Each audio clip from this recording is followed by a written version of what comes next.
Hola a todos, en esta video práctica vamos a preparar un set para grabación de vídeo, ajustando la iluminación, trípodes y parámetros de la cámara.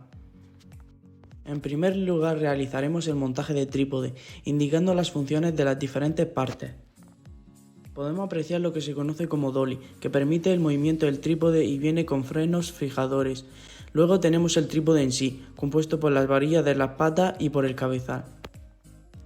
A continuación procedemos al montaje del trípode, colocando las patas en el dolly. Una vez colocadas en el cabezal hay una burbuja que debe de quedar de manera horizontal y para ello podemos aflojar las patas y mover hasta obtener la posición deseada. También se puede ajustar con una rueda debajo del cabezal que deja que se mueva libremente hasta conseguir dicha posición. Ahora introduciremos la zapata en el cabezal deslizando y bajando el seguro en la ruleta. Una vez colocada se aprieta un poco y vemos como la zapata queda fijada. Para la colocación de la cámara, la cuña de la parte inferior debe entrar en la zapata. Para ello se desbloqueará tirando de la palanca roja y se mueve hasta oír un clic. También hemos montado los mangos girando su apertura para poder colocarlo y luego lo volvemos a apretar para que quede firme. Con la ruleta situada en el centro se ajusta el giro para que quede centrado. Ahora explicaremos los movimientos que tiene un trípode, el paneo de derecha a izquierda y cuyo bloqueo se encuentra como se muestra en pantalla. Cabeceo de arriba hacia abajo y cuyo bloqueo se encuentra como se muestra en pantalla. Si se queda demasiado flojo, la cámara puede caer ligeramente.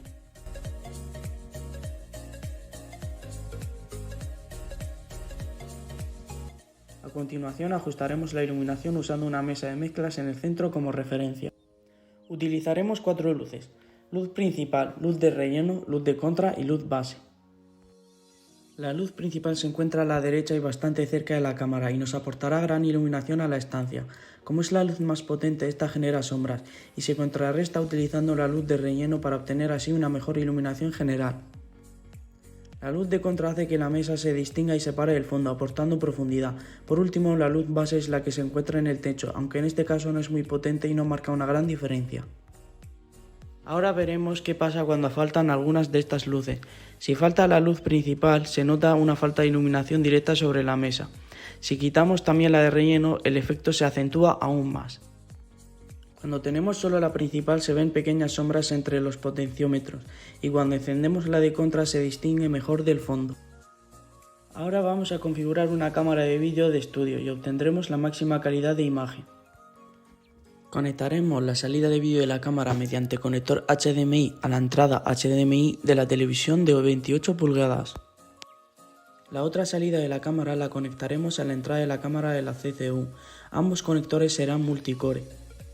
Conectaremos la salida de DVB-S de la CCU a la entrada del osciloscopio, la cual incorpora una T de BNC, donde la conexión restante de la T se realizará a la entrada de la televisión de 14 pulgadas mediante un conector BNC.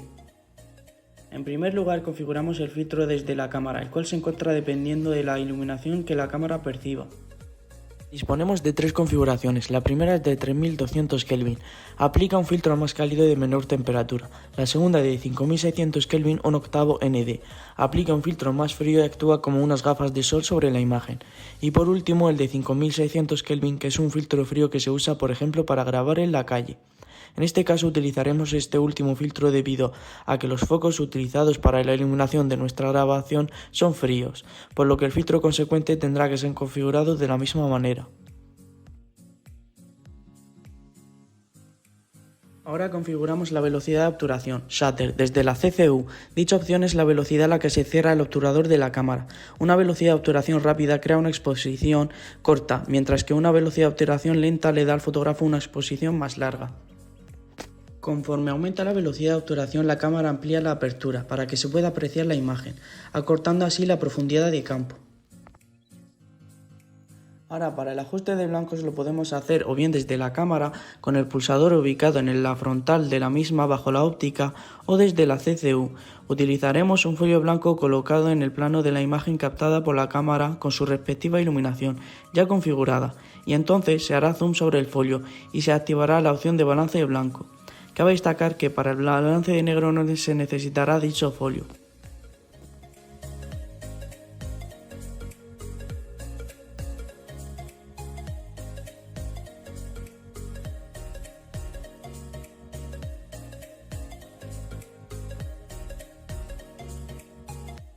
La apertura, también llamada iris, de la cámara de vídeo es un factor importante que determina la profundidad de campo. Una mayor apertura crea una profundidad de campo limitada, por lo que nos interesa que el iris esté completamente abierto. 1,4.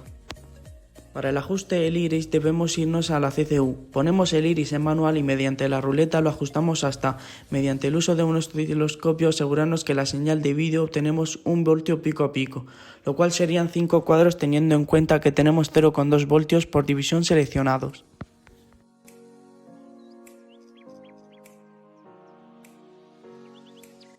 Para el ajuste del pedestal de negro lo haremos desde la CCU, ajustándolo hasta que se aprecien los detalles en los objetos de color negro, en nuestro caso un teclado.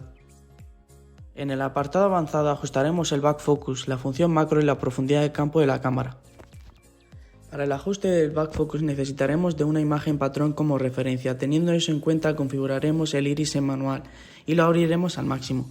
Le haremos zoom a la imagen con el servo, enfocaremos con el focus delantero. Le haremos gran angular y luego enfocaremos lo mejor posible con el back focus.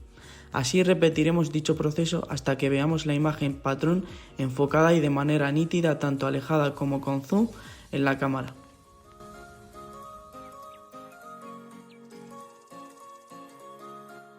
Ahora mediante la función macro realizaremos una toma de un objeto cercano y lo enfocaremos así apreciando la profundidad de campo. La profundidad de campo se refiere a la cantidad de escena que aparece enfocada en la imagen. Si disponemos de mucha profundidad hace referencia a la zona de la imagen que se ve nítida enfocada. Es decir, si en nuestra zona enfocada es amplia, nuestra profundidad de campo es mayor y viceversa. Por último, realizaremos 2 tomas de un mismo objetivo para apreciar la profundidad de campo. La primera como una gran profundidad y la segunda con la mínima posible. Modificaremos el zoom, iris y velocidad de obturación para conseguir ambos planos, mientras que la iluminación será constante. Es ahí cuando entran en escena el zoom, iris y la velocidad de obturación para así modificar dicha profundidad. A mayor apertura, menor profundidad de campo. Lo mismo ocurre con la distancia focal o la distancia real entre la cámara y el objeto enfocado, donde a menor distancia, menor profundidad de campo. Ahora vamos a comparar los parámetros con esta cámara Panasonic VCH Pro HD. Ajustamos el zoom y el enfoque apuntando a la mesa de mezclas hasta que veamos bien definidos los colores de los potenciómetros. Posteriormente jugamos con el nivel de brillo. Ahora modificaremos el tipo de filtro alternando entre el de 1/8 y el de 1/64. Un filtro ND es un elemento óptico que se coloca normalmente en la parte frontal del objetivo y permite reducir la cantidad de luz que llega a la cámara. La palabra densidad hace referencia a la opacidad del cristal o del material con lo que está fabricado el filtro. La densidad se mide normalmente en pasos luz y el término neutra, densidad neutra, hace referencia a que un filtro ND ideal debería filtrar por igual todas las longitudes de onda del espectro visible. En fotografía, la densidad óptica se suele expresar en pasos de luz. Cada paso de luz se corresponde con el doble de luz si subimos un paso, o la mitad de luz si bajamos un paso.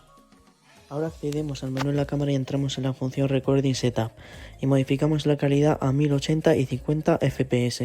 Además modificamos la temperatura del color aumentándola para apreciar la diferencia entre una imagen más fría y la reducimos apreciando una imagen más cálida.